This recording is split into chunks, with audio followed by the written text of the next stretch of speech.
Last year we demonstrated several methods of making creeping thyme plugs from seed.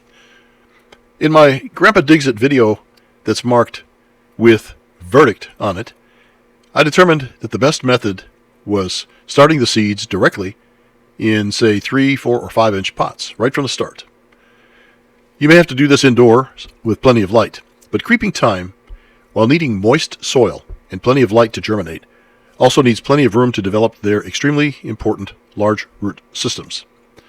And before you can plant them out in your yard, you'll need to ensure that healthy root system. So, skip the small seed trays we talked about, as your seedlings will likely need to be potted up to the big pots, the 3 to 5 inch pots, in less than 2 weeks anyway. So I opened up the germination lab and cleaned my pots and trays here in mid-January, then planted 60 small pots on February 7th. I may have been a little bit behind my schedule, and since I'm in Alabama Zone 8, I probably could have gotten a jump and started a little sooner to get these plugs in the ground as early as, say, mid to late March, which I think is compatible with my zone. If you saw my earlier video on choosing the best method for making creeping thyme plugs, you'll see that my final recommendation was planting directly into these 3 inch to 5 inch pots. Now last year I didn't start the project until May, so I couldn't plant out the plugs into my yard until the weather started to cool in September. Now remember, the timing all depends on your first and last frosts and your ground temperature. So if you're farther north, you could probably plant these out all summer long. But with our Alabama summers, we just really don't plant anything out in July and August. It's just too doggone hot and dry.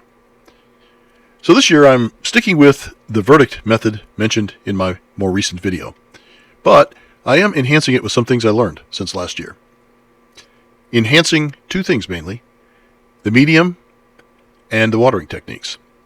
Last year I suggested seed starting or potting mix plus perlite, or coco coir plus perlite, and both will work just fine for you this year.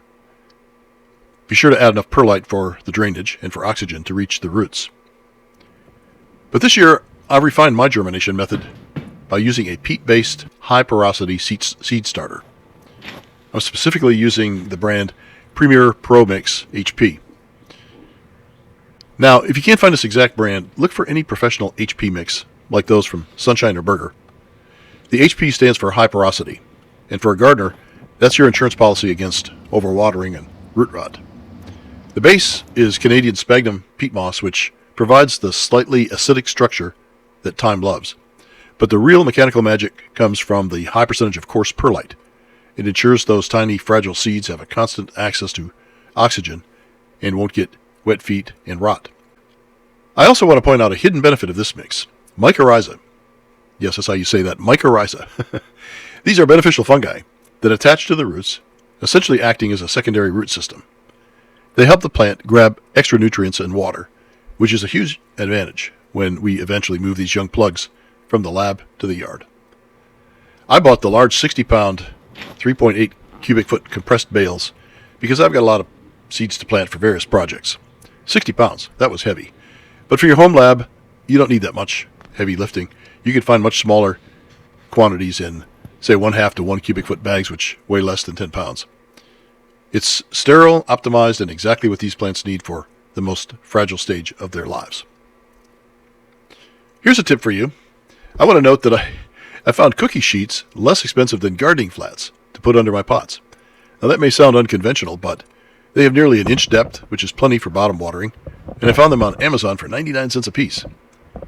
I doubled them up for a bit more strength, and they work just fine. So I'm using 2 different seed sources this year. I mostly used those from Eden Brothers that I successfully used last year, and I had plenty left over. But I also bought some from Everwild just this year, another quality seed source. I've marked the trays carefully because I want to see if fresh seeds may outperform my leftover stash from last year. I believe if you're going to take on a project like this, you should use a quality seed source like Eden Brothers or Everwild. As you'll see, both germinated quickly and with vigor. I marked the seed trays with their brands for later comparison. The seeds are so tiny, I put a generous sprinkle in each pot. 12 pots to a tray, 5 trays, and set them to about 2 inches from the lights. I used the heating pads only for about the first 10 days or so. Once your seeds fully germinate, you no longer need that bottom heat. My germination lab stays within about a 10-degree range all year round.